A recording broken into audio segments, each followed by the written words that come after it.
But with this book, it's a completely different subject from sports, obviously. Yeah. You know, it's hip hop, it's celebrity, it's the music industry. How do you prepare yourself to enter that world? Because admittedly, you're No. not from that world at all. I had a moment that was, I had two moments that were really good for me. Number one, I went to New Orleans and met with Set. Mm-hmm.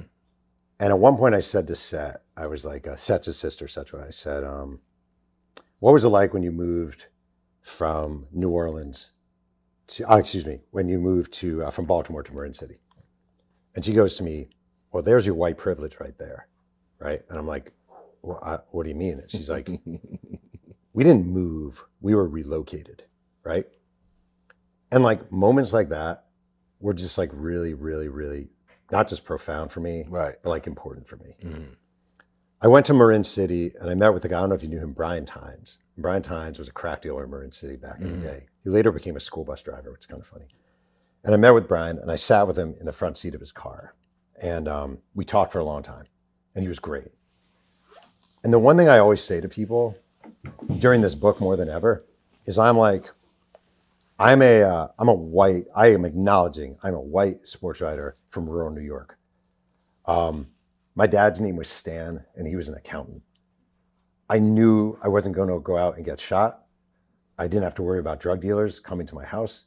My parents were saving for college. I was going to be able to go to college. The number of things you get just being a white person growing up in white privilege in America is ridiculous.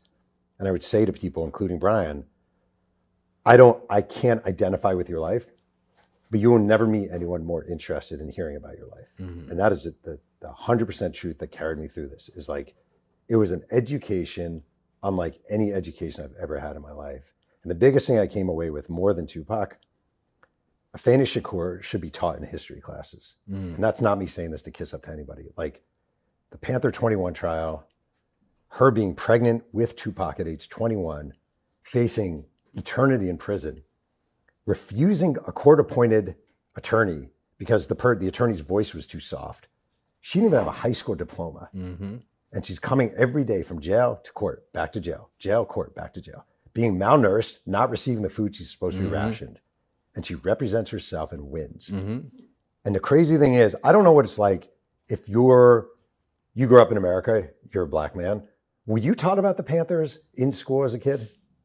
Well, because of my close proximity to this family, growing up with them, like they were folk heroes to me as a kid. But in school, if you're a black kid growing up in America, do you learn about I definitely didn't learn about that in school. Because if you're a white kid growing up in America, if you learn about them at all, which you basically don't, you hear like they were radicals. You hear that they hated white people, blah, blah, blah. And like the truth of the matter is like the Black Panthers were on the forefront, not just of self-defense, but food programs, educational programs, just taking care of people, not just black people. For sure. And I just feel like learning about Afeni Shakur in the way I did, first of all, she should be a movie. Mm-hmm. Forget Tupac for a minute. She should be a movie. It's unbelievable. So like, I just received an education and most of that came from shutting up and listening. That's what's up. And you did your research, 700